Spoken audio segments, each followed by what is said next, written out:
Starting AwayDays, like, people presume I was funded. I wasn't. We had nothing. I worked at McDonald's. In terms of inspiration, there was a character on Soccer FM that I played called Frankie Fryer. I might have taken AwayDays from that. That would have been where I first heard the term. Just send me the check in the post, that's fine. You do travel all over the place. Yeah, like I'm never home. This year I've spent £5,000 on cat sitters. Wow. I am like fully addicted to work now. It does become very overwhelming. Struggle with my mental health off and on, like quite a lot. How bad did things get for you? I stood on my balcony and I was like, if I just jump, all of this is done. Were you actually contemplating suicide then? Yeah. I didn't want to be alive anymore. It's important to state that I'm okay now. I feel like I've found like my life partner, which is really good. That's amazing. And yeah, like channel's doing well. Classic Football Shirt's been a big part of your journey. You've now sold it to them. Why have you sold your channel? I've never told this story, right? So let's talk about some of the people you've had on. David Beckham. I went away from it thinking he's probably one of the nicest people I've interviewed. You also had Fabrizio on. He commented on mine and my girlfriend's relationship announcement with a "Here we go." That's quality. Yeah. I want to know best atmosphere that you've ever experienced in football. Everyone around me was crying. I had tears in my eyes. Hello, welcome along to another episode of Inside the Industry Unfiltered with myself, Adam Smith. Alongside me today it is Ellis Platten from AwayDays. Ellis, I'm a big fan of your channel. I'm very delighted to have you on here. How you been? Yeah, I've been good. I'm very excited to be here. I've obviously seen the other episodes, so it's nice. It's exciting to be in the hot seat. And it's one of the few days this week you're actually in England, isn't it? Because you're travelling. I mean, you do travel all over the place. So I'm going to get to that in terms of where your channel's got to now and how well you're doing. But tell us a little bit about sort of the early days when you first started content creation and why you started it. So I first started when I was 16. I was going into sixth form, and I realised that I didn't really have anything. Like my career, like I played football when I was younger. I was in Norwich's I got into like the age of 12 and then got released, and I was like, well, yeah, let's talk about that, by the way, because you did brush over that a bit on other pods you've done. You haven't actually spoken in depth about how good you are or were at football. What sort of level? I mean, did you nearly make it pro? No, so I was really good goalkeeper, but then didn't hit puberty until like probably last year. And then like I was so small as a goalkeeper, so I just get lobbed all the time, and I sort of fell out of love with it. Like my family, we didn't have any money, so they couldn't really afford to take me to and from, and it became, to be honest, like a lot of pressure. But you were in an academy. Yeah. Academy. So you must have been fairly decent. Yeah, I was good, but my mum would be like, "You're our pension. You have to make this work." I didn't enjoy it. I didn't want to do it. I've never really enjoyed playing football seriously. Really? Like even when there's YouTube charity matches, like I'll only play if like there's people I can joke with. Yeah. Like I get asked to play these matches all the time. I look at the people playing it and I know they're not going to have a laugh, and I can't turn up to that. Like I just sort of don't. I have to either have a laugh or joke with it, really. So really? I can play to like a decent standard, but like I don't really want to, which sounds like a lie. But yeah. Okay, so you stopped playing and then you started content at 16. Was there a reason why you started that? I wanted to be a kids' TV presenter because I was really babyface then. Yeah. Like, I think about what I looked like at 16. I'm 27 now. Yeah. So think about what I was like at 16. Yeah. So I knew I was never going to get I didn't feel like I was going to get serious presenting opportunities because I just didn't think I was ever going to grow. So look older than 16. Yeah. I was 5'2" until I was 18. Were you? Yeah. Wow. So I didn't develop or anything. So I was like, well, what can I do? So I started AwayDays. Me and my friends were going to non-league games in Norfolk anyway. So I was like, well, why don't I just film them? And then it was like maybe once every few weeks I'd put a video out. And I sort of always had grown up on YouTube, really one of the first generations to grow up on YouTubers back in the day. So yeah, I wanted to do it myself and develop experience on camera really to get a good offer from university in the end. Interesting. So you the reason you did it was to get a good offer, to get some experience for university. But what's interesting about that is you never actually went to university. No, so I got an unconditional offer from UCFB Wembley. That's the University of Football Broadcasting at Wembley. And just decided I didn't really want to go. There was nothing screaming out to the uni experience for me that, and I get, maybe because I have a career now that allows me to do whatever I want to do career wise. I don't feel like I missed out on university. I think I probably could have been a better presenter, or I could have become better at what I do. But I also feel like if I'd have put that time into university, I wouldn't have grown AwayDays and I wouldn't be in the position I'm in now. So I don't feel like I really missed out, but I chose to stay in Norfolk. I lived in Great Yarmouth, by Great Yarmouth. So just it wasn't my family, no one in my family has ever been to university. It wasn't pushed for me to go. Yeah. They were sort of "Hey, you want to go?" That's nice that you didn't have pressure either way, right? Yeah, no, I didn't. I've never really felt pressure from my family. There was pushback on me doing YouTube, in the end, because they were it got to a point when I was 18, 19, where even to 20, I was dealing with really badly mentally, and I wasn't making much content. They were like, "Well, you've got to do something now." So it sort of came to a heads, and I think there was points where they weren't really happy with me doing content, but then it sort of ended up now where it's do you think that's because that generation, obviously, they didn't grow up on YouTube, to be fair. So I hear a lot of people sit in this chair and say, when I said to my parents I want to be a full-time content creator or YouTuber, that they worry that isn't a secure profession. Would that be fair to say with your family as well? Yeah, I mean, we never had the conversation about, because I never thought it would be a job for me. Right. Like, it was always like just a secondary bit of income. Like, my full-time job was social media management. Right. So I was working in for a haulage company doing social media marketing. Yeah.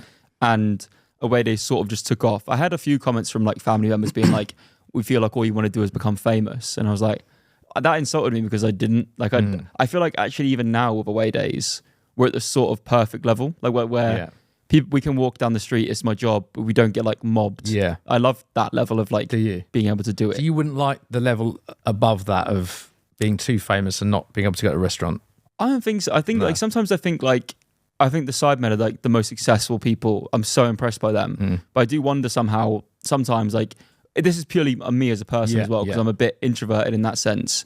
I don't want to, obviously someone come up to me and they speak to me, I love that. That's great. Yeah. But I don't think I could deal with that, groups of kids coming and screaming at me. I don't think that'd be for me. Yeah. I think I'd really struggle with that. That's nice that they were supportive then. I suppose that must have been massive for you as well, that you could do what you wanted to do. You didn't feel pressure either way. So was there a moment when you realised it could be a full-time job? Was there one video that banged, or was there a certain moment you went, hang on a minute, I've got something special here? It was actually during COVID, which is really weird for AwayDays. It's because you couldn't go anywhere. No, That is bizarre. So we started doing the shirt content just before it, which is really lucky, because I've always been fascinated by football shirts, but because I never had any money, I couldn't buy them.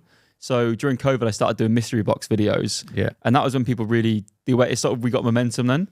And then by the end of, literally as we came out of lockdown, I'd handed in my notice at my job and just went full time, which was really difficult then trying to fuse people back into watching the AwayDays videos at first, because they were all so used to the football shirt videos. And even now there's a divide. And it's always fascinating seeing how they act differently on the channel. Like an AwayDay will always, if an AwayDay hasn't done 100,000 views in 24 hours, then I'm like, it's a failure. But if a football shirt video does 100,000 views in a week, then it's done well. So it's really weird trying to juggle these two different types of content, basically. And it's with how the YouTube studio is as well. It's so mentally draining that it's really difficult to deal with that. Yeah, I want to come on to it. I'm fascinated by your channel and also your team, how many people work there.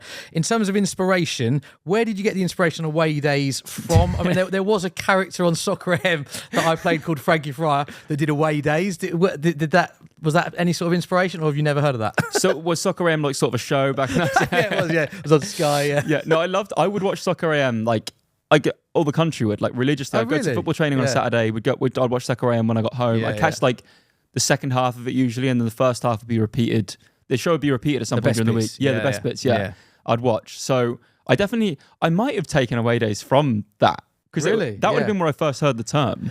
So it might actually be because of that, Just send me the check in the post, that's fine. Address it to classic football shirts. Although you don't wear a wig like I had to, which is probably great. But I think the similarities are, when I did that, there was definitely a comedic element to it. For those that don't know, it was a light-hearted travel guide to a city centre. They'd send me to Rotherham or Lapland or Munich, and it'd be like, what can you do in and around the city? And then you'd go to the game on a non-match day and do some stats and facts around the stadium. But I think people liked it, but a lot of the feedback I had was some people who didn't like football used to like watching that because it was like a mix of entertainment, football culture, and it's very similar to what you do in that I think the genius of what you do is it's not just the football that people like, it's everything that goes around it, which I think there is a big market for. Do you agree with that? Yeah, I completely agree with that. And even then, me, Ben and Alfie are the three mainstays of the channel. Every time without fail we'll turn to each other during the game and go, this is the worst bit. By far, really, it's always the worst. Unless you go to Boca Juniors River Plate, then it's you're there purely for that. But we love, I would say our top 5 trips of all time, will always be one where we just get to have fun beforehand. It's never, we did a video last year where we were dropped off in the middle of nowhere and we had to camp overnight and then walk and just find a game. Brilliant. And that was probably my favorite one we filmed in half a year. Yeah. Because it's just about the journey and exploring these random places. Yeah. And that's what. Because anyone who goes on a European holiday to watch football, that's what it's all about. Yeah. You might enjoy watching the game, you might buy a scarf or something like that, but ultimately the most memorable bit of that trip will be the before and after the game. We were chatting about, the last time I saw you, I think was England-Denmark in Frankfurt, the Euros, and it was a successful tournament. England got all the way to the final, nearly won it. So, there's a success element to that. But the actual game was, I think it was a draw, wasn't it? 1-1. The best bits from a fan perspective is the bit beforehand, the English and the Danish fans getting together, the bars you're in. Like, just the experience of going to watch football is so much more than just the football. Especially at a major tournament, right? Like, that was so fun. Like, England-Denmark was, you said, just bad. It wasn't enjoyable. But we saw each other in a bar. It was like an open bar, and everyone just singing the Harry Kane chant. Yeah, it was so good, brilliant, wasn't it? That's what football is to me. Yeah, like that's always what football's going to be to me. And I think that way you have a healthier relationship with it as well. I think like there will be times like if we're at a really boring game of football, and it depends, because sometimes we tell a story about a club. Like sometimes we will go to a club in crisis, and then the game is really important because you're trying to showcase like why this. Like we covered Morecambe before it became like a big press thing. Now we covered it like half a year ago because it was very clear what was going to happen, and we went there. So then the game becomes a big part of it. I think Morecambe won, and a striker who hadn't scored in a year scored, and then he didn't score again after that. So it's this really weird like moment in time we were at. But like they're important. But then other than that, like if we're going to like Lithuania, Moldova, Romania, I want to see what them countries are like, and then we can use football as a vessel to it. So like we have this thing like a trend on our channel, like the audience get involved with. They're like, there was too much video, there was too much football in this, there was 2 minutes, there was too much. Really? Like they don't want to see the football. Like we use the football as a thumbnail and title, but then no one comes to our channel for like serious football. That's an interesting strategy, yeah. How challenging was it early on? Because when I was doing my away days, the amount of prep that went into it, there'd be a whole day. So if they said to me, you're going, I went to Lapland, Munich, but even if I was going to Warsaw, I did all non-league, I'd have a day of researching what there is to do in Warsaw, getting people, celebrities involved, ringing, making sure that you've got the use of filming, the rights and all that. So a day of prep, a day of filming it because you're traveling around, and then almost another day or at least half a day of editing. And I think people don't see it. And that was for like a 3-4 minute segment. And I think with you, what you've done so well is that I'm guessing the challenges that you had at the early part of your career, you're not filming videos in your room with one camera. You're having to fly abroad, travel, edit, shoot. So how challenging was that to grow your channel from nothing with no resource at the time? Well, yeah, like, and also sometimes people, I think because I talk very Southern, people presume I'm from like a well-to-do family. I'm not. I'm from a working class family in Great Yarmouth. Yeah. And my dad raised me. So like, we just had one parent like funding the family. So I had no money to do things. Like it would be a case of like, even like to school, like I would take a bag for life as my PE bag. Really? And like I'd be like, it would be by the end of each PE lesson it'd be thrown away because we didn't like, I remember like getting like a new pair of school shoes, we'd always just get the cheapest ones and I get like really killed for them. Like we didn't have anything because we just had one parent. So starting away days, like people presume I was funded. I wasn't. We had nothing. I worked at McDonald's, so I'd worked at a McDonald's in Great Yarmouth to fund away days basically. That's so how you funded it, yeah. Yeah. So then I got to that, and then obviously eventually the social media work, like social media management work. We didn't go abroad for the first time until 4 years. Is that because you financially couldn't? No, I couldn't afford to. No. So that's why like a lot of the focus on the channel initially was non-league because we couldn't afford to do like for the price of going to like watch a local non-league team. It cost me £20 for the whole day, whereas a train to Leeds is like 80 quid. So like we couldn't do that. So eventually the only reason I went abroad was to Porto because I'd won a bet. So that was literally how I managed to go away. Yeah. And that video was the first one. It did like 100,000 views. And I was like, oh, maybe there's something here. So getting to that point was just like exhausting I just worked all the time. What, 24/7, day and night? Yeah. And like, I don't think I've really lost that. Like I've got a very addictive personality, which I'm sure we'll talk about like for negatives, but I am like fully addicted to work now. And like I got diagnosed with ADHD in November. So sometimes mid-conversation I can just go off. Yeah. But I think my hyperfixation is work, and like that, I don't think that's actually healthy because I don't remember the last time I actually had like a break. Yeah. Like my partner tells me about it all the time. Even like Neve Stumpeg spoke to me about it yesterday, being like, you actually probably should have a break at some point. Yeah, I think it's like I think I'm getting to the point now where it's sort of eating away at me a little bit. I think. Really? Yeah. In a negative sense? I think so. I think it's just more like, especially every year we have it like off season, the June, July is always so bad views wise because you peak in May because football interest is obviously at its highest, and then June, July there's no football, and like Club World Cup's on, so you've sort of got this expectation to make content, but I don't care about the Club World Cup at all. So I only really care about what Leeds are doing, to be honest. I couldn't tell you anything about the Championship next season, but if Leeds were in it, I'd tell you everything about it. So because you invested in it. Yeah, like I just love Leeds United. Like when people ask me if I love football, I think I just love Leeds. I think I do just love Leeds United. I think and you got the top on that. Just why Leeds then? If you're from Norfolk, just explain that. Yeah, so family from Leeds. Yeah. Mum's side of the family, Leeds fans. Dad, I grew up in Norfolk, but no one in my family was a Norwich fan other than my granddad on my mum's side. So he was a Leeds fan, no Norwich fan, but then didn't really have any connection to anyone other than Fair enough. Just first season was 2003, 2004. So within like 3 years, I saw the club nearly go bankrupt, get relegated twice, and then nearly go bankrupt again. That was my first 3 or 4 years of football. I was like, oh, this is what it's like. Well, I can only go up from there. Fair play. I'm going to talk, you mentioned a lot of those, very honestly, talking about your diagnosis and some of the challenging parts, which we will come on to talk to soon. I definitely want to speak to you about that. But I want to talk about how successful your channel is now. How big is your team now compared to what it was? And I suppose before we get onto that, in the early days, did you just teach yourself how to shoot, edit, present? That was just a journey you went on, was it? Yeah, so the early days of AwayDays, like my granddad had a spare, he was into photography, so just had a camera he could gift me, which is really fortunate because like I said, like that was the only thing I was ever, and then Do you think if he'd never have given you that camera, you wouldn't be here today? No, I don't As think in doing content today? I don't think so, no. I don't think I would have had a camera or done it, no. So we did that, and then just edited everything myself. I was editing everything myself until 2021. And then I did a tweet and I was like, I need help now. So I had 2 people come on, Alfie and Sam, like freelance. And then eventually, Alfie was still working for me freelance until like the CFS deal. And then he's now been hired full time. Yeah. So we used like freelance videographers, but we've just brought in a second hire called Niall, who's going to be cameraman and editor as well. So your team now, go on then. So it was you originally doing everything. Yeah. It's now, in terms of ideology, is that all you? Every idea is me. Every scripting is me. Every video script is me. So I still love to do. I think that's one thing I'd never want to let go of, because I feel like I will just. The best videos we've ever done, it sounds really cliche, will be like, oh, dawn on me, we should do this video at night. Like I wanted to be a football manager for a day. I think I thought of that on New Year's Eve. Like 1 a.m. They do. I totally agree. The best ideas come to you at the weirdest times. I totally agree with that. And you're not even thinking about it. You're like, oh, hang on a minute, that'd be great. I found that exactly the same thing. Yeah. Well, I wonder why that is. I don't know. It's bizarre, isn't it? But I think that shows that how much it means to you, and that you're obviously doing a job that you're passionate about. So subconsciously, you're always thinking about an element of your job, I think. And it's your livelihood as well. Yeah, exactly. And it's also like, sometimes you can overthink it. Like, for example, the day of recording this, the last video we put out, we put loads of like, we tried to make it really engaging and like, I watched it back after it went live, and sometimes you don't realize until it's out what you change about it. Right. I watched it back and I was like, there's no story here. It's just like, it was almost like a series of YouTube shorts put together in a video. Right. Yeah. And I hated it.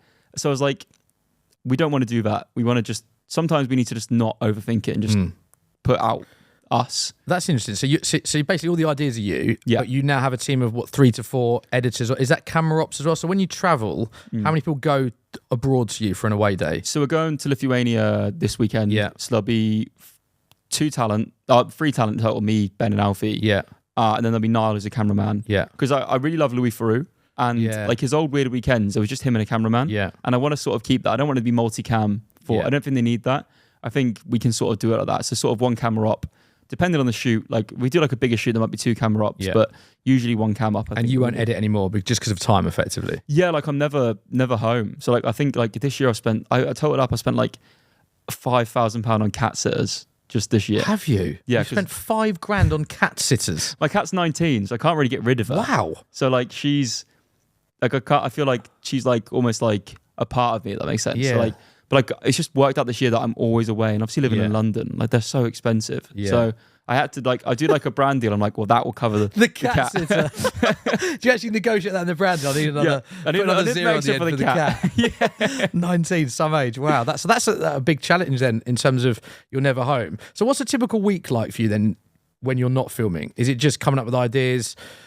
Is it basically that ideology and where you can go next? We're basically there's always a video every week. And I think it's like sort of got to the point now where it's sort of where both me and Alfie's been on the channel now for 4 years helping with the editing. I think we're both at a point now where we're a bit like, maybe it could be one every 10 to 14 days, or depending on if we can make it worthwhile. Because it's like, you're always like, okay, what's next? So like, we'll do Lithuania, then there's going to be the next video. Like, after that, what's the next one? And then when the season starts, it's like, we need to think of an idea every week. Which is good because people, I feel like we do become like almost like a weekly thing people watch with their family. Well, that's I'd love to see it as, but yeah, it's pretty exhausting. So there's never really much time off. Right. Yeah. What do you think is the secret to the success you've had with your channel? Because we were chatting earlier, actually, and you were saying there's a lot of football vloggers. A lot of people vlog football. Your content's quite different to that, isn't it? Yeah. It's not really the football, like you said in this pod earlier, it's sort of secondary to the away day, effectively. I mean, like, I think ours is like, because we're very like, I love like I'm Alan Partridge, I love Peep Show, I love The Office. We're not making like content for kids, I don't think. I think we're making content for like maybe people that are slightly older. And you see that when people come up to us and speak to us, it's not like, very rarely get kids. And if they are, it's because they like the shirt content. Oh, Whereas right. like the people that watch AwayDays are usually a bit older. Because I feel like we cater for that a little bit more rather than, and like I said, football isn't really the focus for us. So I love football, but I feel like if we pivoted to watch a different sport, I think people would still watch, hopefully, because I think it's just more about us and our friendship. It's basically, AwayDays is me and whoever is close to me at that point going to football. Yeah. Which is way what to I love. describe it. And you said football Top Gear to me as well. Yeah. That's a good, because it's not, and I think Top Gear you didn't have to be a calf like nut to enjoy it because it was everything that went around it. Is that how you see AwayDays then, a lot of it? Yeah, people just watch Top Gear for the free people getting on. I think that's why they struggled so much after they left, because like it's very hard to organically make that. Yeah, I know what you mean. So I think we sort of want to see ourselves as, I mean, this is very idealistic and people might just think this is just not true, but like we'd love to see ourselves as like people would watch us do that because they don't care about football. They just watch the content, which is hard to get a buy-in initially because obviously the titles and thumbnails are very football centric. Yeah. But we get a lot of people be like, oh, I was watching it and my girlfriend will now watch even though she doesn't care about football. And they're the favorite. Cool. They're my kind of favorite comments. Yeah. Go on, let's hit you with some hard-hitting questions about the places you've been, because it's taken you. Well, go on, tell us where it's taken you. AwayDays. Give me some countries you've been. Argentina, Japan, Brazil, Moldova, Lithuania, just all over Europe. Yeah, all over Europe. I'm trying to think what, obviously America quite a lot, Mexico. Yeah. Mexico for a day was a weird one. But yeah, just like different. So you've been everywhere pretty much. Yeah. So you're quite well placed to answer this. I want to know the single best stadium you've ever been to. So I'm going to ask, I'll come on to atmospheres next, but stadium, if you had to pick your favourite ever stadium. Just visually or just La Bombonera, Boca Juniors, because it's like, it's got the history. It's like, you feel like, I know like people say football's a religion, but it just is in Argentina. Yeah. Like you go to Argentina and you don't like football, I don't know what you do. Do you know, a lot of people say, I've heard that, I've never been to Argentina, but I've heard people that have been that say the national sport of football, it's like you see more Argentina shirts than you do club shirts there, because it's like a symbol of what it means to like represent your country, and the games there are just on a different level. Is that how you found it? Yeah, absolutely. Like it is like we went to, because I think there's like a weird thing about relegation in Argentina now. I don't really think you can get relegated. I don't know what it was. It was something weird. So we went to watch Newell's Old Boys. They played Boca Juniors. And I bet that was unbelievable. It was so good. But Newell's lost and people were like crying about it. I was like, but you can't get relegated. Like, there's not really anything on this game for you. If Leeds were like 14th in the Prem and we'd lost at home, we're like, end the season soon. Get over it. Yeah, so but they're people like in tears. It's like fascinating. It's everything to them. Like it is like, I'd go to Argentina again in a heartbeat. So good. Yeah. So that stadium. Now on best atmospheres. So let's do this top 5 atmospheres that you've ever experienced in football in reverse order. So culminating in your best. Okay. What would you go with? 5th. Can Leeds be in there more than once or not? I probably not. I don't think you'd have the same team in there more than once. 5th. I would honestly say Leeds against Leicester last year. When we came back from 1-0 down and won, like we won 3-1. 5th best atmosphere that you've ever experienced. Ellen Road was I get it. Ellen Road is very hit and miss, but like that night Ellen Road can be. It was absolutely rocking. Was a joke that day. 5th was that. 4th, I would say. I went to Ferencváros against Újpest, which is the derby in Hungary. Yeah, that is like there's some weird undertones to that derby, which probably won't get into, but like that was like crazy. I felt very threatened there. Oh, right. But like it was like amazing atmosphere. Loud. Yeah. Okay, so that's 4. 3rd, I would say I have done so Red Star Belgrade against Partizan Belgrade. Oh. Yeah. What was that like a war zone. It was like insane, like so much pyro. Yeah. Like people just hadn't bought tickets and got in. Like I went to go to the bathroom like 20 minutes in because there was a break in play. Yeah. I couldn't get back down to the second half. I couldn't get through. Really? It was just unbelievable that day. Yeah.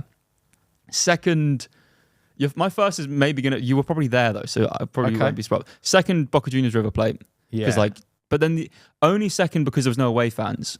So, interesting. Okay. So the atmosphere was obviously amazing, which is obviously great because there was so many. But then because Boca Juniors lost, the stadium was like weirdly, deathly silent at the end because River Plate were away from home and won 2-0. So you don't hear the fans. Yeah, we never got to see Boca Juniors celebrate a goal. Okay. But before the game was like, I can't believe it. It was like, and then first was England-Germany, Euro 2020. Oh, was it that? So I was at that game, and you're right, the atmosphere was unbelievable. And that was a capped capacity because of COVID as well. And it was unbelievable. But that's, just to clarify, the greatest atmosphere you've ever experienced. What I've personally, because we're also worth noting, we tend to focus on rubbish games. We do tend to go to, but like, I think that was just such a release because of COVID and everything that happened. No one could leave the house. And then so long since we'd, and really, it was a lovely hot day as well, wasn't it? It felt like we were going to do it that day. Yeah. And I felt like Wembley was like vibrating and bouncing. Like I've never, even when Luke Shaw scored against Italy, I don't think that atmosphere was anywhere. Actually. I was at both the games. Yeah. For me, the Kane header at 2-0, because I think that was quite late and it was like, we knew we were going to win. It was very unlikely Germany were going to score 2 after that. Yeah. The celebration to that was just utter carnage. There was like a row of people just crying around me. Like people say like, I think there is a problem in the UK specifically about men being able to showcase emotions and they can't show it other than if it's for football. But everyone around me was crying. I had tears in my eyes. It was like, and that even when Muller missed, felt like I can't believe he missed that, by the way. Yeah, no, it's still unbelievable. Still like, not that I was bothered about it, but I very much like see football as moments. Yeah. So like I see that we could have beat Italy and whatever, but I still don't think the vibe would have been. The whole country would have been great when it celebrated it. But the day after that Germany game was like, I just don't. The country was so positive. Yeah, it was so good. I was actually working for England during that tournament, hosting their official podcast. It was remote because of COVID, but every day I had 20 minutes with a current England player or the manager, and it was honestly the insight I was getting. But the team spirit and the camaraderie, it sounds so cliche to say, but when you were in the camp and every day you're speaking to a different player, I was like, it just felt like it was written in the stars for England to win that. And they came so close and they did very well, but it was just what they created at a time when the country was in, everyone was going through such awful experiences with COVID. What that England team did for the nation was just unbelievable, I thought. Yeah, which is why also will always have been Southgate-ian. Yeah, I was always Southgate-ian. Yeah, because like and also the teams that they brought the country together, and people were so disillusioned with the national team before that tournament. It was like not even before 2018. Sorry, people had given up with the national team, and like he just within one tournament cycle, which is so hard to do, turned everything around. We got to 2 finals and a semi-final and a quarter-final against France, which we should have won. Like it was just, I totally agree with you. And also, having met him many times, he honestly is one of the nicest people I've ever met in football, and he's got time for absolutely everyone in a. He's the kind of guy that has got time for everyone in a room. And I think what he did on and off the pitch, like you said, was brilliant. So I think I was always Southgate. And I'm also very excited about Tuchel and the journey that we're going on now. So fingers crossed, it's coming home soon. We get to see that in our lifetime. But what about worst experience you've ever had? Because there must have, you've listed some of the places that you've been to. Have you had challenges with getting into grounds or technology failing, or like, have there been any sort of nightmares that you've experienced where issues with footage, security, logistics, travel challenges? There's been points like that. There's been points where, like I became Slovenia's national team's mascot for a day. Right. Like I was like their actual mascot. And we lost the footage, and then we managed to find footage. Alfie deleted the SD card. Oh. Then we spent like 200. Another way just name dropping. Yeah, Alfie lost it. Then there was this recovery software that we managed to get the footage back from. And I remember that was like we were up to like 4 a.m. sorting that. Sometimes YouTube has issues. Like I remember there was a point where we put a video up and YouTube just cut.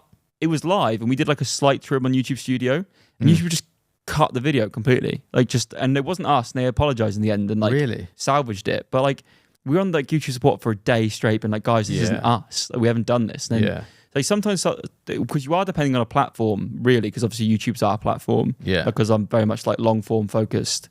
If something goes wrong with that platform, what do you do? Like, it's a very like weightless feeling. Like you can also get around. There's a bit of an excuse of being like, well, YouTube is down or whatever. But like, I don't really like that. I want to like be able to do it and just be fine with that. There's been times where like I've not been feeling great mentally. Like I've struggle with my mental health off and on, like quite a lot. Like even right now recently, like I'm trying to go back onto anxiety medication. How are you? Yeah, I think it's just all like, it does become very overwhelming at times. And I feel they're very overwhelmed at the minute.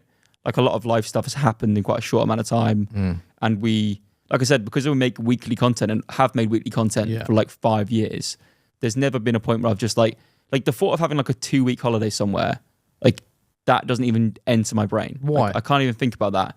Because like we have a video every week. Like what happens? But do you not think you need that?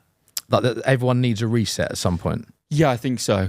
I think the problem has been like there's been a tournament every summer for the last 4 years. I think there's been Women's Euros, Men's Euros, the World Cup, Club World Cup, Club World Cup, Women's World Cup, Women's Euros. So we've had, there's always football. There's too much. I feel so much, I actually do genuinely feel a lot of sympathy for footballers because, I mean, they get paid a lot of money and whatever, but like, there's never a break from the sport. If you're like an elite player, like Chelsea, who just won Club World Cup, how long's their holiday? Yeah. Like a week? Yeah. I think like 2 weeks off, I don't think we could do. Maybe like we could bank some content, like do a lot of content and then have a week or two off. But even then, I think YouTube Studio is like really gets me because you got the down arrows, like especially estimated revenue going down, and you're like it's intentional from them. It's not to be like, oh, look how you're doing. It's just to be like, oh, you should make more content and you should be hooked in. I think that's how I see it. You've mentioned it a few times about the biggest challenges you've had have been with your mental health. So I don't know if you're happy talking about it, but in terms of where did that start? What sort of age did that start? And how bad did things get for you? So I've struggled with like mental health and my body image all my life. I think my mum would always mention, like, she'd call me like overweight and stuff like that from at the young age, and that was weird for me to deal with. Yeah, what sort of age? From like the age of like 6, 7, there'd be because but then like looking back retrospectively, like, well, you were the one providing me with food and whatever, and it was never like huge. It was like slightly overweight. Yeah, but it's definitely affected my body confidence even now. So that affected you throughout your life. Yeah, and then it got to the point where I actually went to therapy about it. But even then, like, still, if people make comment about my appearance, like weight wise, I really struggle with that. I was really quite restrictive with food. I've struggled with like depression and anxiety. Obviously got diagnosed with ADHD. Went into ADHD medication, but one of the side effects for the medication I was put on was like it can give you in like heightened anxiety. Right. And I was sitting there in the day, like in the evenings, being like, oh, like this is awful. So I had to come off of the medication for that. And like now I'm looking to go back onto anxiety medication just for, I think I need it for a little bit. Yeah, and I just think it's like, I don't see it as like a week. I've been to therapy a lot. Yeah, I have as well. I think therapy is so good, but I think it's good for like as young men to talk about it as well, because the amount of people that I speak to, like women are so much better at articulating their feelings. And I remember when I was telling people I was going to therapy, I had this weird thing where like I didn't really want people knowing I was going, even though it was something that was helping me, which was really bizarre. But it's like if you can't talk about that, whenever I talk about my feelings, it helps. I always find it helping, and obviously you're talking about it now, but did you find that you struggled to articulate to close people that you needed therapy? Yeah, and also like I feel like sometimes like I would fall into the trap of like I'd do one therapy session and be like, oh, I feel all right now, and then not go back. I know what you mean, because like you'd be like, oh, I've done it now, and then like I'd realize I'd slip back into the same habits. And like obviously like a couple of years ago, like had a big life change and like ended up having to like take on the burden financially of like my own house and whatever, and like had the cat to myself, and like the cat sitter, the cat sitter. So that was difficult for me, and the channel wasn't doing as well as it was doing. And then suddenly, like, I was really heavily depressed, and the channel started doing really well. So this weird juxtaposition of like the best AwayDays has ever done has been the last couple of years, obviously, because that's how YouTube works. But I was the worst I've ever been mentally. So trying to juggle that, and then like, because I'm very much like I am in a video how I am, that's reflective of how I don't put on like a character or anything like it. So people were like, so very recently, like I've been really happy, and the comments were like, oh, we missed when Ellis was really cynical and miserable, and I was like, no, I was just depressed. Wow, like that wasn't like a character. I wasn't playing up that was who I was. So like now I'm like more positive, I'm more happy, and some viewers aren't really pleased with that, and I find that weird to navigate a little bit, because I'm like, well, I'd rather be happy, right? What do you do for your mental health and your anxiety now? Like, are there any advice you have for other people that might be going through it? Like, is there any practical day-to-day things you do that helps you? I noticed I was drinking too much caffeine, and that was having a bit. So like, I'll have like maybe a maximum of 2 coffees a day now. Whereas if I had like 2, and then if I was going to the gym, I'd have like an energy drink. And I'd get home and I'd be like riddled with anxiety. Really? And I'm someone who needs to. I feel like I need to explain myself all the time. So like, if something's on my mind, I have to talk to that person about it, or I have to. Like, just speak about it, and I think that's not the smartest thing to do. And like, I've got my partner now, and she's great with it, but I also don't want to burden her with it as well. So it's like, I went back to therapy for a little bit in November, and then I met her in December. So like in like late December, and I've been dating since like January. Yeah. So like that was like good timing. I think in terms of like going to therapy just before that, I think I wasn't maybe ready to date someone again. Yeah. And then I think you made a great point about therapy though as well, because what you said there, I can relate to so much. My massive bout of anxiety came when I was diagnosed as a type 1 diabetic, but it didn't get caught for ages. I was like a week away from a coma. I was like really unwell 10 years ago. But for years, I didn't want to speak to my wife or my, well, wasn't my wife at the time, my girlfriend who's now my wife, or my mum, because I was like, I can't burden, I don't want to put the stress that I'm suffering on them all the time. Yeah. I think that's a great sort of way to articulate why therapy is so good, because you're speaking to someone who's neutral in the situation, that you can just let everything off your chest on. Yeah. And I also think like sometimes, do you know what I mean by that? Like, yeah, of instead course. of always burdening your loved ones, and then you don't want to always talk about your problems, if that makes sense. Yeah, you don't want to make it. And I really like to help them with their problems. Yeah. I don't want to make their problems worse by burdening with mine. Yeah. I think sometimes with therapy as well, like it can take a while to find a therapist that works for you as well. Yeah, I agree. Sometimes you can sit in the room and that person might be an amazing therapist, but just not for your situation. Yeah. I think I struggled with that at first. I'd find a therapist that just didn't work for me. Yeah. I think it's difficult as well because therapy is quite an expensive thing to do. Like you can get like IAC. Is there like an IAC on the NHS? So if anyone is struggling, it's expensive to do therapy. I'd look into that route as well. But I think either in person or like I personally don't think like messaging service therapy is a good thing. I think you need to do in person. Or like, I think you need to show emotion. Yeah, and I like agree. that's something people don't, because I really rarely show emotion. I think the last time I cried was Bielsa getting sacked. I knew it'd be Leeds. Yeah. Yeah.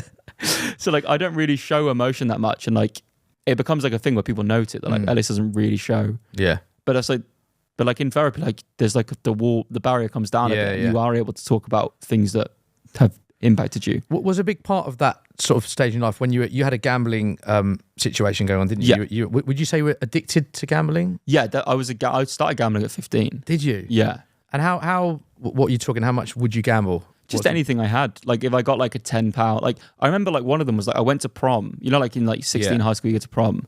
I got like £150 budget from like my family all chipped together. This is really bad. So sorry, family. They gave me, and I was like, I bought a suit for 100, and then because all you needed was PayPal back in the day to gamble. Like you didn't need, like there was no checks, so I just bought the suit for 100 online. It came and it was way too big for me. It was awful. But I didn't go and get a suit fit. I got it done online. Then the other 50 quid I put into just virtual football on like. Did you? Yeah, like because on like the betting sites you'd have like virtual football that would start every minute, and I could just gamble it. So that's what I would do. I remember even like on Christmas Day, some years I'd be looking for football to gamble on.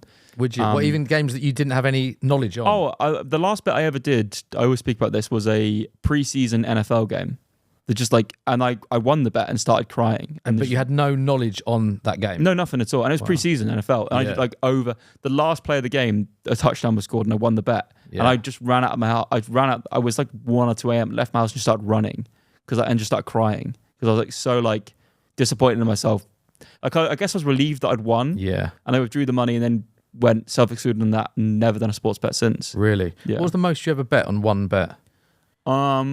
So actually, my best ever day then became my worst ever day. So I turned £50 into £12,000, which was like, bear in mind, like I said, I had nothing. Like I lived in my family's house, didn't have any money, wasn't working out with YouTube at that point. So that was like that's a life-changing amount of money to anyone, but massively life-changing for me at that point.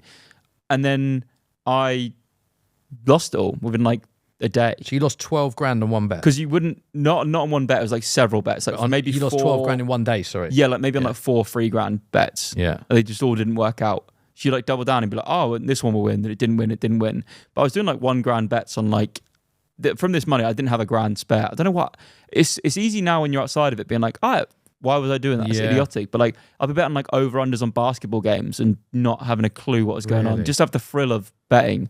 Like, I'd wake up at like 6 a.m. because the A-League would be on. Yeah. And I'd bet on the A-League and that would start my day.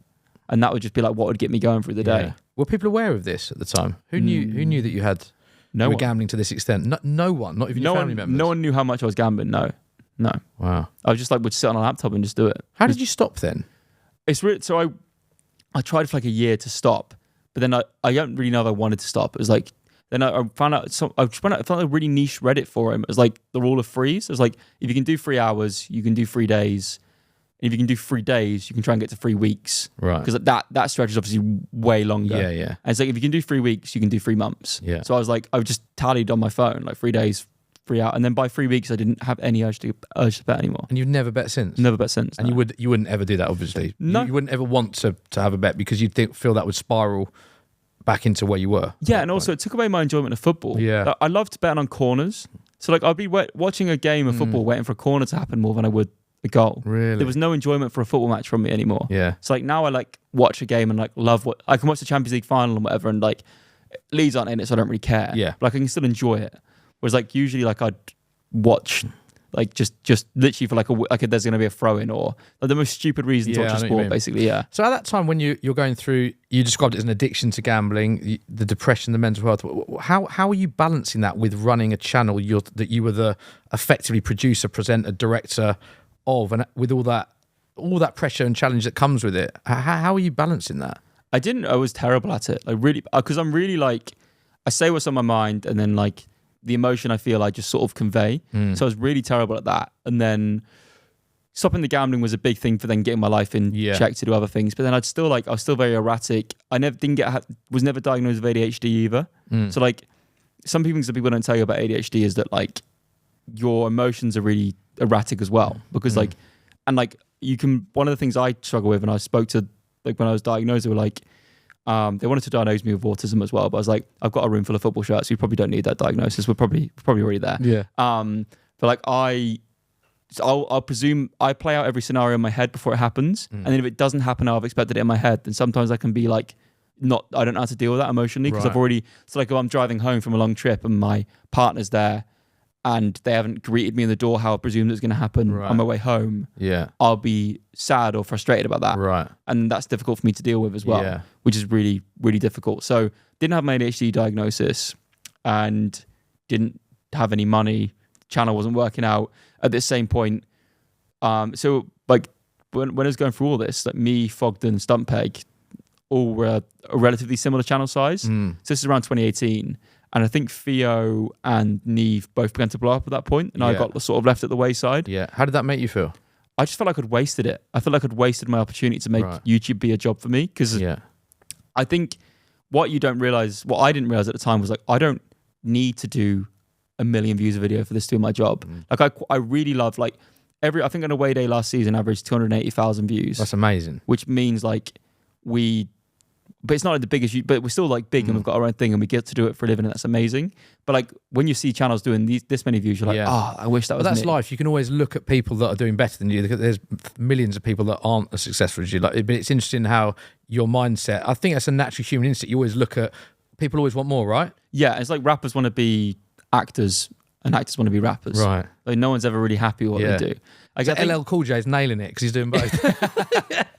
It's like, but like I find it fascinating that as well, like everyone needs something to make them happy. Like you meet, like I've been in rooms with some really rich people and they're not fighting for anything anymore. They're just addicted to sports because they can't control that. So like people always need something to keep them going in life, I think. You always need that drive as well. I think like, having that drive is important. What advice would you have for people? I think it's been very brave and honest, you sharing your story. Thanks for doing that. I wonder if there are people listening to this that might be struggling, or like how you turned it around, or any advice that you'd have for people. Yes, when I was, I'd say my lowest point was, it was weird. You know, it was weirdly the night after I did Saturday Social. That was your lowest point ever? Yeah, ever. Because you came on the show. Sorry, it went that badly. Meeting Smithy, coming on the show. So I don't know if you'll probably recall my skin was terrible. I don't remember this. So my skin was terrible. I remember in the makeup room, the woman, loveliest woman ever, by the way. She's not on her at all. She was speaking about how terrible my skin was. This was the day after you came on Saturday Social. And this was the worst your mental health had been? Yeah, ever. And then I got my skin. So basically my skin was terrible because I was depressed. And then you'd have all these comments online talking about my skin. And I just started Accutane. And one of the symptoms of Accutane is like depression and anxiety. Oh, right. The side effects of it, sorry. And then that night, I just genuinely, it sounds like a lie, but I stood on my balcony and I was like, if I just jump, all of this is done. And like, I then looked back at my flat and my cat was there and I was like, I was like, so that's why I'll always pay for a cat sitter, because like, I don't know if I'd be alive if I didn't have something to care for or worry about, which is really, it's weird being able to speak about it candidly now, but like, I remember just stood there. I was like, I don't really know. Like, if I just jump, this is all done. Were you actually contemplating suicide then? Yeah. Like, and this was like I said, AwayDays was doing the best it was ever done. And I think like it's important to state that I'm okay now. But and I think this is the first time I've ever spoke about it. Like, I was like I didn't want to be alive anymore. I was sick of burdening my friends with my mental health. I was sick of, because like Alfie, I'd probably call him like 4 times a day, being like, I can't do this. I was lonely. I was on my own in this like decently sized flat in Norwich. I just didn't feel like I had anyone. I wasn't really close to my family at that point either. So I didn't really have anyone. It was like quite just lonely. And I think there is something to be said for loneliness. I think I'm someone that needs someone. I think obviously now I look in retrospect, like I'm in a really happy relationship and things have worked out for me, but I was really, really low. Yeah. Do you know what? I'm so sorry to hear that firstly, because I remember you coming on the show and I remember chatting to you and we were laughing, joking. I would never, ever guess that you were going through something like that at that period, because I remember thinking you did well on the show. We were having a laugh beforehand. We were smiling. We were talking.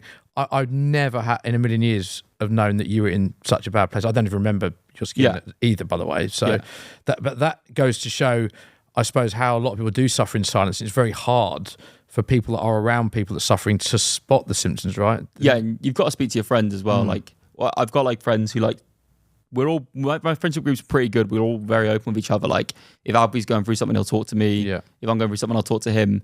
And like recently, like we just did a video recently trying to raise money for basically one of my family members who just had like a spinal stroke. So they've lost the use of the bottom half of their body. So we're trying to raise money for that. So dealing with that off camera has been difficult. Yeah, sorry to hear that. But it's tough because like I've been on this cycle of like weekly content for so long now that I think like it will come to a point where I'll probably need to just have like a couple of weeks away from it at some point.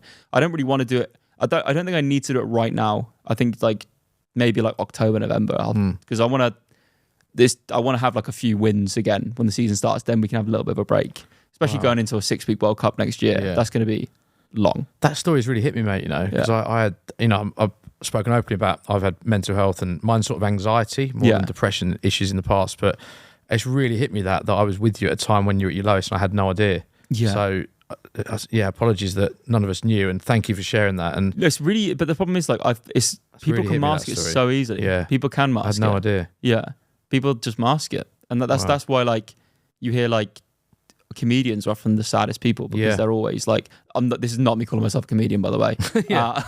They're like, because they can just mask it with humor. I've heard Jimmy Carr talk about that. Like, well, credit for you for overcoming that. How are you now? I'm good. Like I think I'm in the best mental state I've been for a while, which is really good. Like I said, I'm been with my partner 6 months now, which is like crazy to think. I swear like I met her like last week.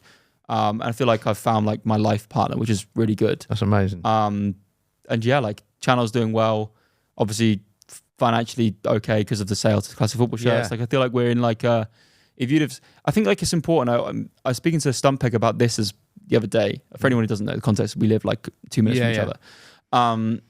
Like I would never say no to, like, for example, I played in a charity match the other day and Howard Wilkinson, like Leeds legend, was there.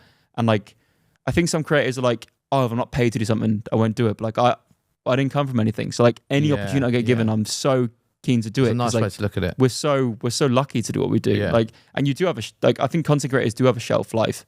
I don't really know in the football space. There's not really been anyone that sort of came and went, because someone like Spencer maybe, but he still now owns his own football team and has a different podcast, and he can upload content whenever he wants and it'll still do well.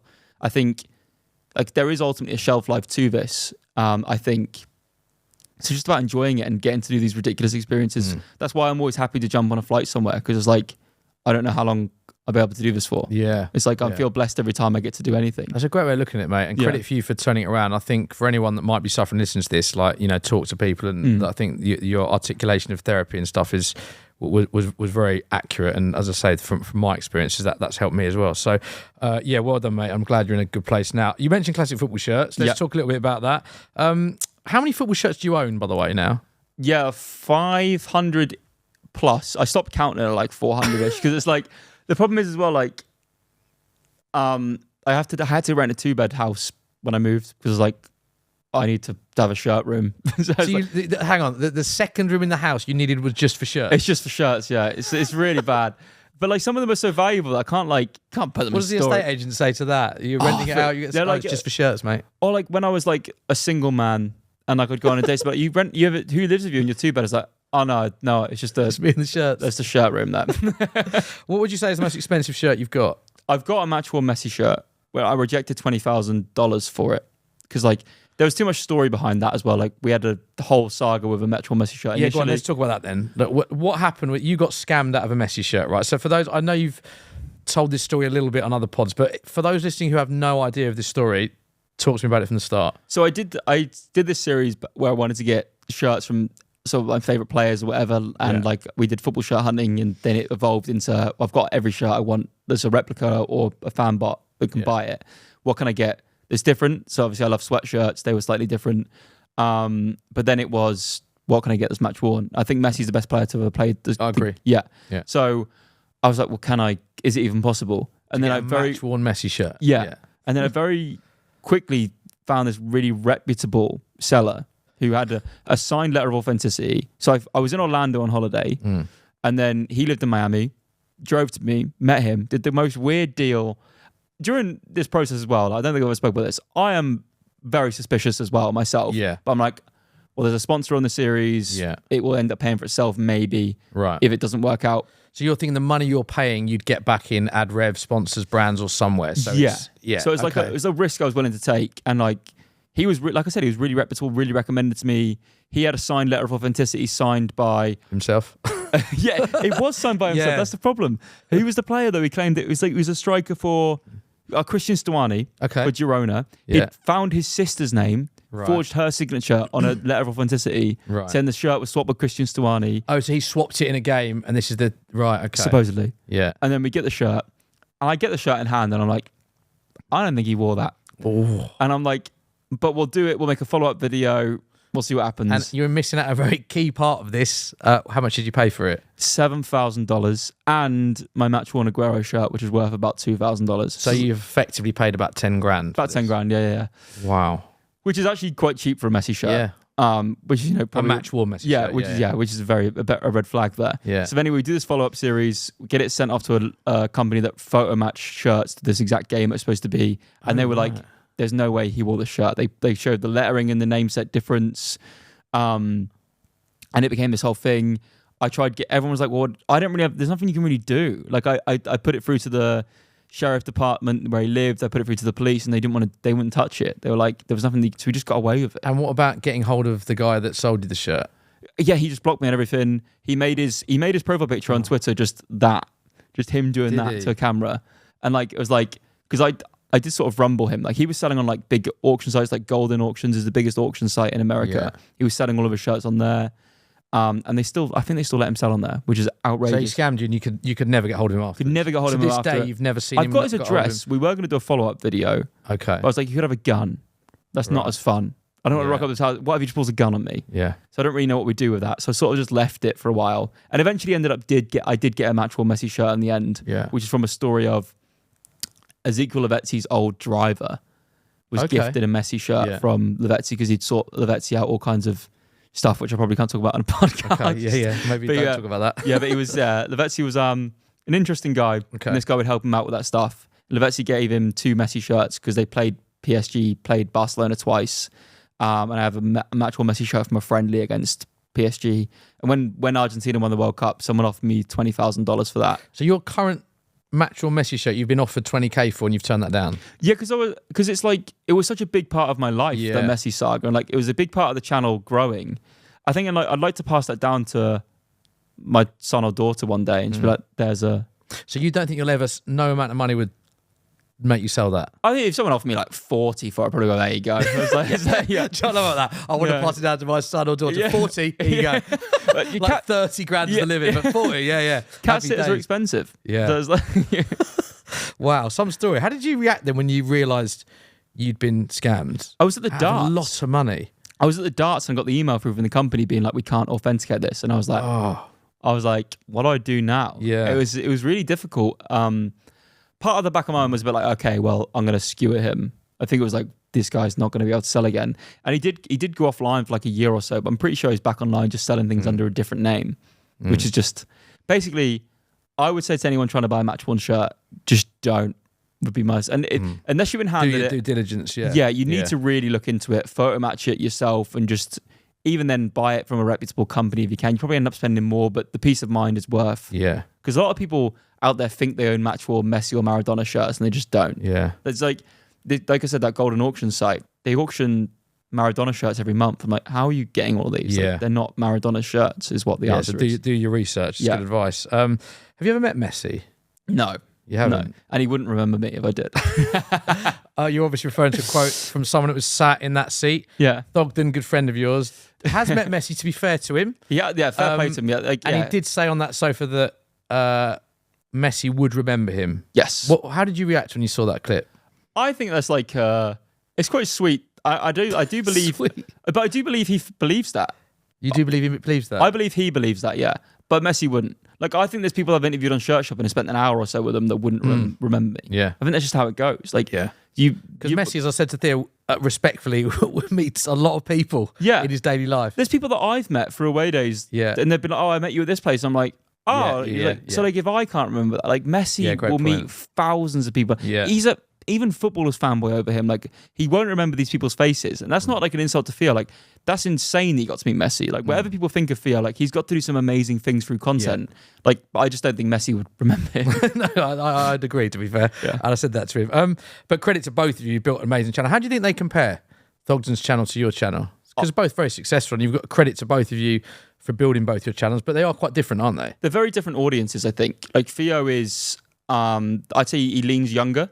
I think you can see that in the sense of, like, he's doing YouTube Shorts now, which are very, like, young focused. Like, even we're trying to do, I'm not numb to it. You have to do short form content now. Yeah. But, like, I'm sort of leaning them towards being more, maybe a bit more informative. They do worse views wise, but it's still something that I would watch personally. Like, I wouldn't personally, just trying to think, like, trying to get, like, how many laws can I break at a football game? I think it's quite smart to do. Like, I think it's a good idea, but I just wouldn't make that. Right. Okay. I think he skews younger, way younger. Whereas we skew towards, like, I think a bit of an older demographic. Well, we try to anyway. But I think you can see that views-wise. Like, he does more views than us. And there's an audience for both, importantly. Of course, yeah. I think he does more views than us. I think he's willing to sell his soul a little bit more, is what I'd say. Like, he's done deals of, like, Saudi Arabia, for example. And I'm not saying that people can't do that and whatever, but I wouldn't do that morally. Okay. So, like, but, like, I completely respect him for being able to do that. And I made, like, a spoof video of his... He had, like, a very viral TikTok of him saying, "Where's the after party?" I did, like, this terrible scripted Saudi Arabia thing to the point where, like, it's so bad it's good. I actually respect how bad it is, but, like, I wouldn't do that deal. Like, I know I sold my channel to classic football shirts, but I just don't agree with women and gay people not having rights. So I wouldn't do a Saudi Arabian deal. But I also think, like, fair play to him. Like, he doesn't care. Like, he does these deals and, like, he makes a living and he makes an amazing living from it. And I do truly believe he doesn't care what people say about him. I think that's what I believe about. And like I'm saying, for both of you, like, very, very different channels, very different audiences. But, like, for anyone that's grown a channel from nothing to get to your level or his level, you have to respect, like, the challenges, what they've overcome to do that. So, like, credit to you both. You mentioned it a few times, we've got to talk about classic football shirts because you have sold your channel to them. So explain a bit about the thought process and how that all came about. Well, when did you start working with them? How long ago was it? So I started working with them towards the end of 2020, 2021. Yeah. I was doing more shirt content, but I didn't really know much about shirts at that point. So I think it was difficult for them to try and, because they're, like, obviously known as the shirt experts, it was difficult for them to try and decide whether they wanted to take the channel, like, to work with me or not, I think, because it was more like just shirts were a prop almost in the videos. Then I took the time to learn a bit more about shirts. And, like, to the point where, like, I could tell you, like, a shirt's year or whatever, like, hopefully. But maybe, I actually probably got a bit weaker on that recently because I've got all the shirts I want now. So it's like, and then I started doing a series called Shirt Shopping. Yeah. Shot a pilot or two of it.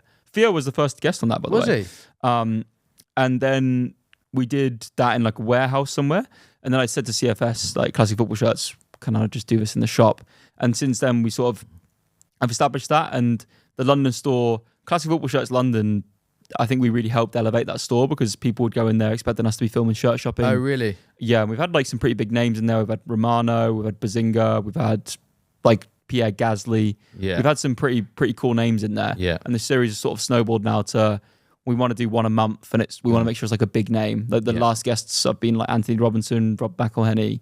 We're really enjoying it, and I think that series really helps me. I think that's my dream series as a presenter because like the shirts are the talking points. Yeah, like it's just like it can flow so easily. Yeah, I think that I sort of thrive in that setting because I know about the shirts. I can be lighthearted about it, and if the guest isn't warm or not, doesn't really affect me because I can still be me because I'm also a personality. Yeah. So you have had some amazing names on there. To finish the shirt section before I talk about some of these names you've had on, 500 shirts you own. The Messi one, I'm guessing, is your favourite now with everything that you've been through. I've got Alan Clark's, so the Centenary FA Cup final, which Leeds won, and the famous thing of the Queen handing over the trophy to Leeds. Oh, yeah. In the deal of the acquisition where CFS took the channel on, I made sure they gave me the jacket that Alan Clark had from that day because they had it in their archive. Was that part of the deal? You said, yeah, really? Yeah, and they were fine with that. Yeah, Alan Clark got the winner, and it's his jacket from that day, and I can't believe I own it. I look at it sometimes, I'm like, that's unbelievable. I love that. Why so is that just and Messi, the two that stand out for you. Let's talk about some of the people you've had on. David Beckham. Yes. What was it like? Go on, give us the story, David Beckham. Because I've been very fortunate in my role to meet a lot of these people. I've never actually met David Beckham. What's he like off camera? I heard murmurs that I was going to do this interview like maybe a few weeks beforehand, and like 2 days before the interview, I got the green light. I was in Lithuania, weirdly Lithuania back to back. It's the only 2 times I've ever been there. Yeah, and I must have been buzzing with that. Oh, I couldn't believe it. Yeah. I then spent it was like almost like revising last minute for a GCSE, learning his entire career, and then we got rushed. I rushed to Miami. Timings moved, so we didn't get a run through or anything. We literally it was like David's outside the room now. Go outside the room. Smells amazing. Yeah, I bet. I was like, oh, Jesus. He's a good-looking man. Fair play, He's a good-looking man, David. It's like, he's in this full Adidas tracksuit, and I was like, how do he look so good in a full Adidas? It's ridiculous. He does look good in an array of outfits, doesn't he? Yeah, like just like so annoying. Like you look great. Yeah. And then the first thing he says to me was, "Were you in a Leeds shirt yesterday, walking around Wynwood?" And I was like, "What?" And he was like, "Were you wearing a Leeds shirt in Wynwood yesterday, which is like the part of Miami?" I was like, "Yeah." He was like, "Oh, I was gonna shout, 'We all hate Leeds,' to come at you outside of a window." Really? Because he was like, "Why the fuck was someone wearing a Leeds shirt in Miami?" Yeah. I was like, "He's like, it could only been you." I was like, "Yeah," and he's like, "Oh, so whether he saw me or someone in his team saw me or whatever, it instantly cut the tension like that because I was like, oh, he's just bantering me about being a Leeds fan. This is so good." And even on the shoot, we spoke about being a Leeds fan as well. Yeah. It's about his career, and like in the end, he's like, take that better than that Leeds shirt and stuff like that. But sometimes you get people. I'm sure you're more than familiar with this, and you can tell they're sort of like camera rolls, they're fine. Off camera, don't really want anything to do with you. I really got the vibe that he did, whether it's false or not, I don't know, but like all I could take from him was that he was really into the interview. And then the next day I shook his hand and said thanks again for the interview, and he made a joke about how it's better to see me in it because I was wearing an Inter Miami shirt at that point, and he said better to see you wearing that than a Leeds shirt. Yeah. So like, it's just nice, just lines the like mood, little right? nods, and he clearly remembered me from the day before. Don't think he'd remember me now. Go on. Would he remember you? Yeah, there you go. There's me clear. He was, just like a lovely man. I've heard that from so many people that he's genuinely just got time for everyone. Right? Yeah, I think he got the vibe that he really did appreciate it. Classic Football Shirts had like compiled his life in front of him. It was really weird probably for him to walk into this room. Just really, really good. I really enjoyed it, and went away from it thinking he's probably one of the top 5 nicest people I've interviewed. Really? Yeah. And that's for someone that famous as well. Like, do you think there'll ever be, like, I know Messi and Ronaldo are stratospheric as footballers in terms of football celebrities, but do you think there'll ever be a football celebrity as big as him? Do you know what I mean by that? In terms of he was like he's so famous, more so than just being a footballer. Do you think we'll ever see? I know Messi and Ronaldo are on that level because of they're the greatest footballers ever. But do you think there'll ever be another football celebrity like him? I just feel like social media's probably killed it a bit. I think because like the allure of people's celebrity isn't as really big anymore. You know what I mean? Yamal, no, I don't think there is. Like I think because he was, and like he dated Victoria Beckham, exactly, the Spice Girls. And people don't really, I think, realize now how famous the Spice Girls were. Like they were massive. Yeah, exactly. Like, it is like I don't think it'll ever be touched again. Like I think he's done like he's won life. Yeah, basically. Yeah, I think you might be right. I remember seeing a documentary he did where he travelled.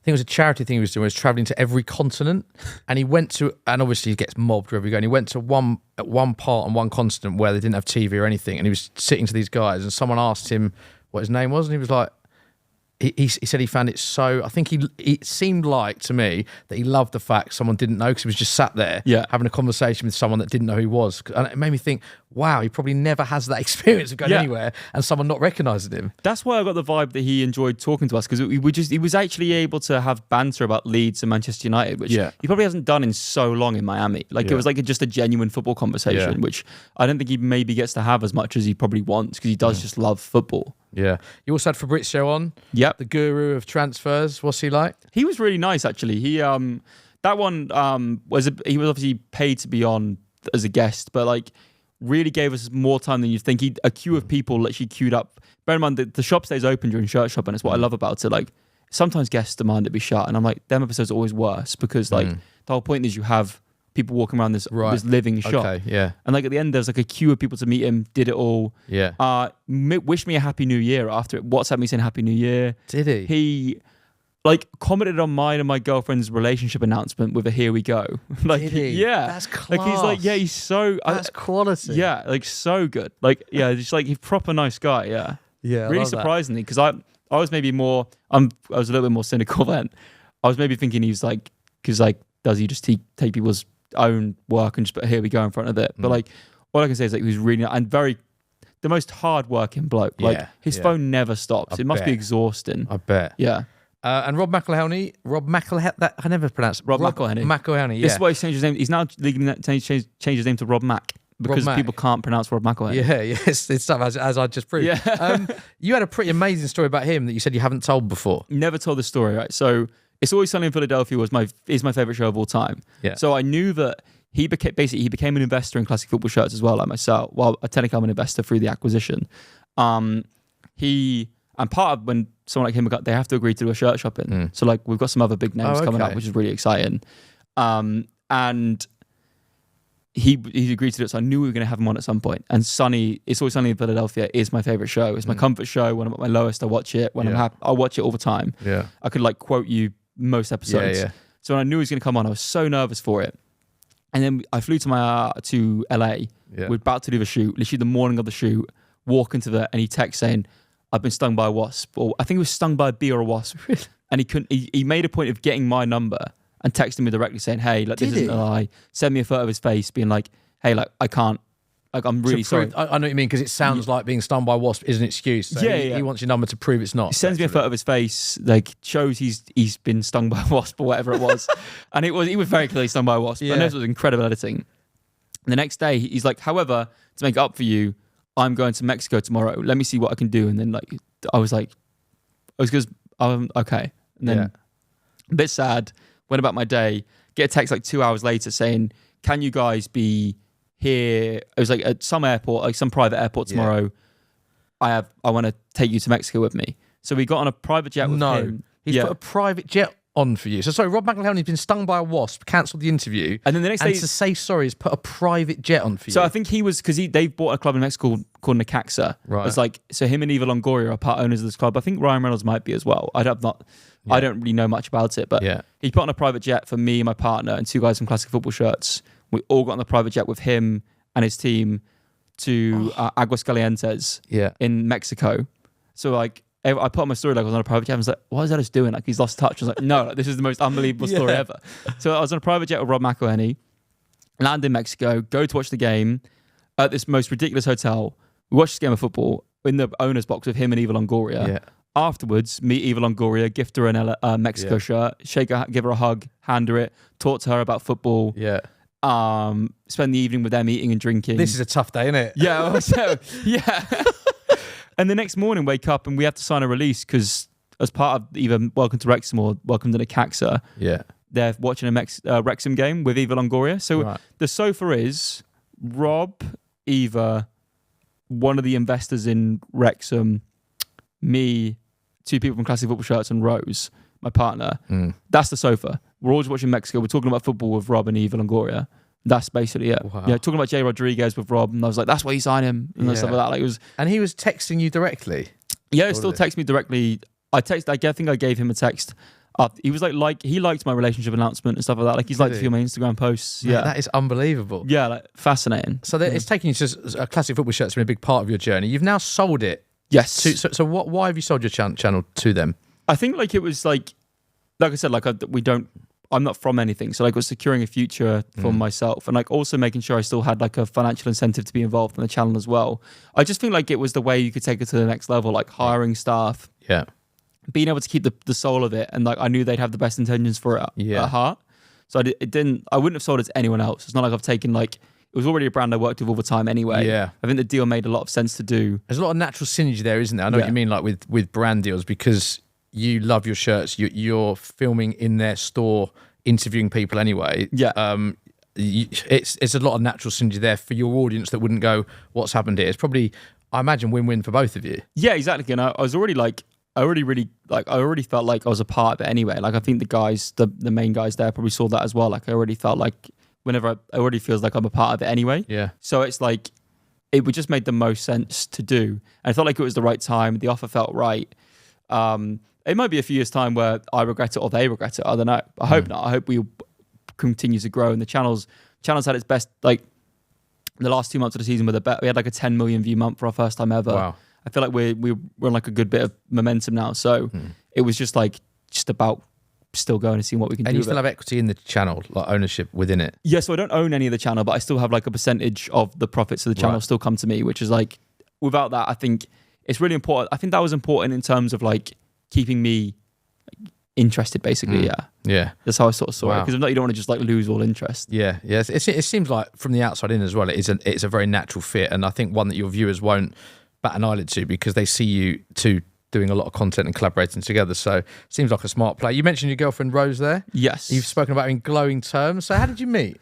So she followed me actually off of the back of the Classic Football Shirts announcement. Like she followed Classic Football Shirts. Yeah. So we were on the same management at the time. And she was like, I recognize this guy. So followed me. And then she followed me and I was like, maybe, but she's really attractive. But like she like pursued me in a way, like followed me, like, you know, when like someone likes you, really like, this is really 2024, 2025 flirting.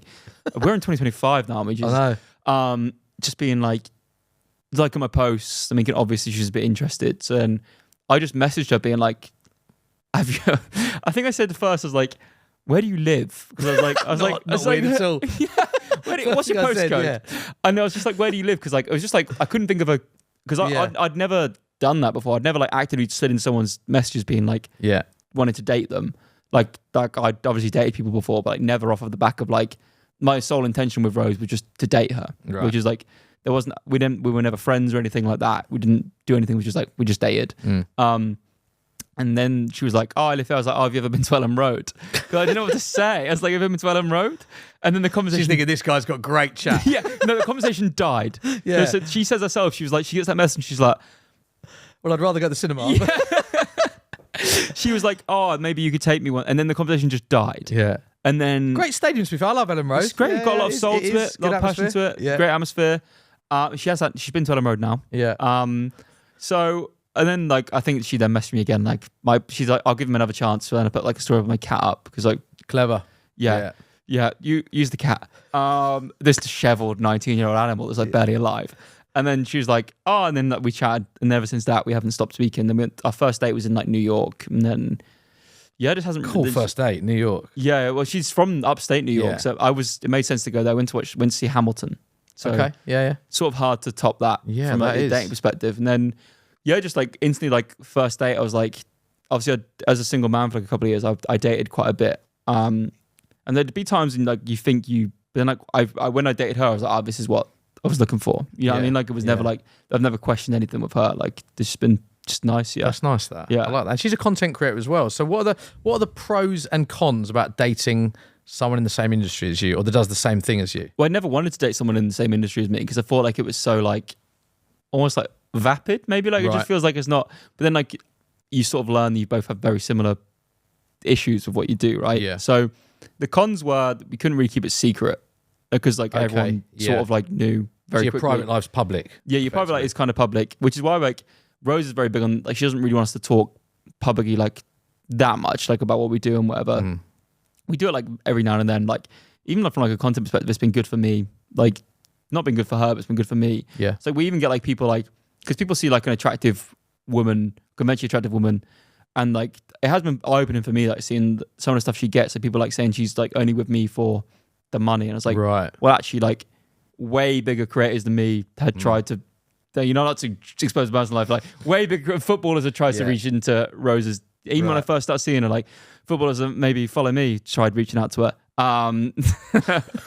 So it wasn't for that. And then like her social engagement has like gone down from being in a relationship. Why do you think that is? I think I can't speak to it massively, but I think because she's now in a relationship with someone, and she's also in a relationship with someone that isn't very cool. Like I'm the football shirt guy. You don't think you're very cool? No. Like I collect football shirts for a living. Like it's not cool. I think I have like a cool life, but like I'm very like just a generic British man. I think. Yeah. So like, it's not like she's dating like I'm one of the biggest creators in the world. It's like her engagement has like fallen off a cliff because of it. So dating me has actually affected her career-wise. So like it's not like. So like, I'll always defend her on that because like I've seen it firsthand. I've literally watched her numbers go like that because of people now like I think because maybe men see women as if they're not attainable, then they lose their value to them. Some men do. And I think that's just shite. Yeah. So and how's your engagement been affected? Mine's rocketed. Has it? Yeah, because now guys see me as cool because I've got like a girlfriend they find attractive. Yeah. So like they see me as more cool and like, but I'm still like the same person. Yeah. They just see me as more cool and like, he's got like and like I've had more female viewership since it as well. I think because like I'm very like complimentary about my girlfriend. I think they can see that that's like I don't know. I think female viewers see that as like a good thing. That is a nice thing. Yeah. Yeah. We're not like I'm not scared to talk about her positively in public or anything. Like I think like that's great. Like I see her as like the person I'm going to be with. So that's I don't know why I wouldn't talk about that. Proper true love then. I hope so. Yeah. I love the way you answered that. Yeah. Plans to collaborate with her? Have you spoken about like I know I've seen you appear, but plans to do like big videos or series together, anything like that?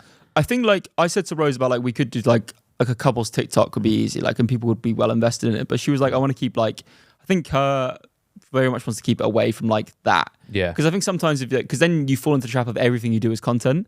So like sometimes you see couples and like whatever they do, they have to make content on it. And like even like now I've seen like Snapchat has blown up, so people like are making Snapchat accounts because they can make money. I remember Steve the Madman sat in, and he literally snapped everything. I mean, like the birth of his children. I mean, everything. But he created. I mean, he became a phenomenon on Snapchat. But and he'll have great money. The amount of time, effort, and thought that went into everything he did. It's. I think that's another side people don't see that when you're in it is that it is consuming, right? The amount of time you have to think of ideas. Yeah, and there'll be times like. I would never want to be into a situation where like I'm sat there like on the sofa and we're watching something. I'm like, I could put like a story up now of us doing this because then it's like, well, what is yours and what is everyone's? Yeah, I know what you mean. I think like people that is probably the biggest negative of what we do is like there is like you do get this very parasocial. Like a lot of people think they know you, and maybe they more so do with what we do because like I'm just very much me on camera. Like people meet me and they're like, oh, this is the same person.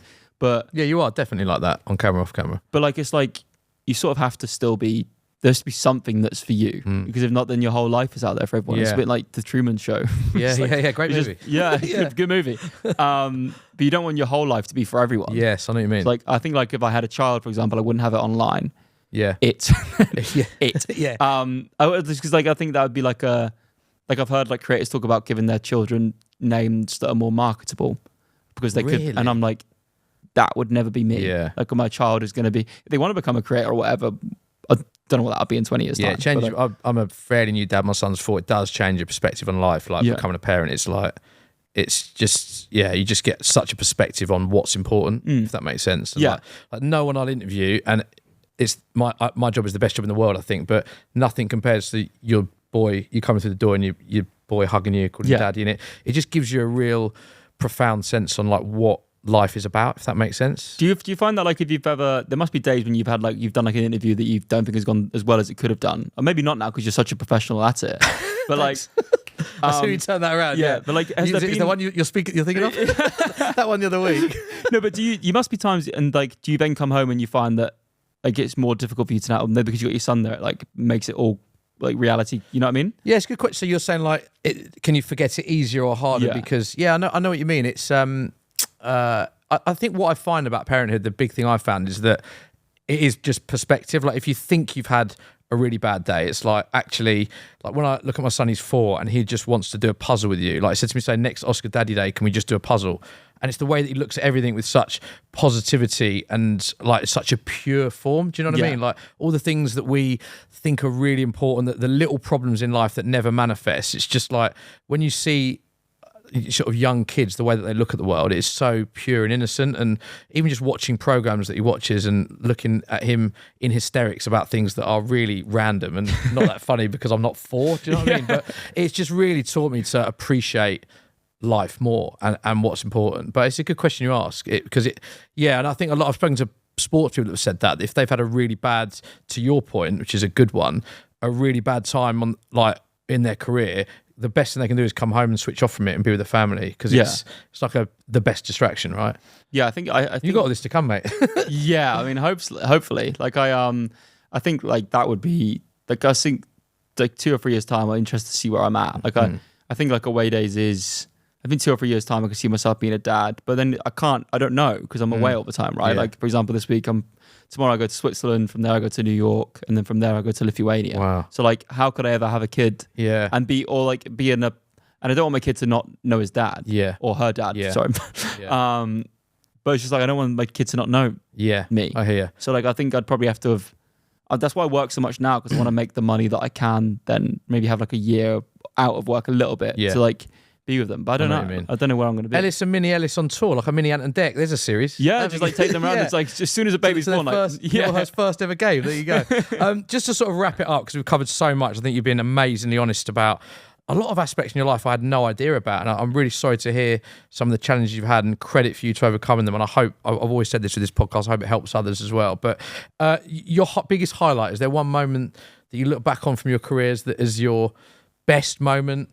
I think it's got to be the Beckham interview is like pretty. Yeah. But I also think like, do you know, that's interesting you say that, because I think of, if someone said you to me, that immediately springs to mind. Yeah. I think like that was a photo that I always think of you with Beckham. Yeah. I just almost like, because that's like I said, like every experience we get, like I wasn't supposed to be in this thing, like, because the internet has given me everything. Yeah. Like if it wasn't for the internet, I'd probably be like, I don't know, like a PE teacher or something. Yeah. You know what I mean? Like I sort of wouldn't have ended up, like even in this room, we wouldn't be in the same, like I watched Soccer AM every weekend growing up, like we wouldn't be in the same room together. It's just like, crazy how life works out, right? Yeah, it's mad. I agree. And future, what does the future hold for you? Where would you like to be in next 5 to 10 years? I want 1 million subscribers purely for like the vanity reason of being like, oh, we got the gold plaque, and then we're done with it. I think like I'd love AwayDays to become something where like there was like a production company behind it, and like I don't script it anymore. They just they're like, you're gonna be dropped off in this random location. Then they give us like a list of things to do. Yeah. But then I don't know if I'd ever be able to do that, because I love being able to control what we do too much. But I think that would be my dream. Like someone gives us a budget, drop us to in a random country. Yeah. They shoot it all, edit it all. That's like so ideal. Like the ideal world anyway. Yeah. A final question. What advice would you have for people that want to follow in your footstep, or that like the key to your success for people watching that want to aspire to be you? What would you say to them? You only get one chance to make a first impression. Like, I like that. Yeah. Because like, but someone will watch your content once, and if they don't like you, they'll never watch it again. That's what I think. Yeah. It's very hard to win people back round. Good advice, mate. I'll repeat what I just said. I think it's been such an honest, open interview, and I'd like to say as well, congrats on everything you've achieved, from literally getting a camera from your granddad, you said, with not knowing how to edit, to shoot, to then be on an aeroplane with Eva Longoria and Rob Mac interviewing David Beckham. You should look back with a lot of pride at what you've achieved, and I feel like you're only going to get bigger and better. So thanks for being so honest, and I hope our chat helps a lot of people. Thank you very much. Top man, mate.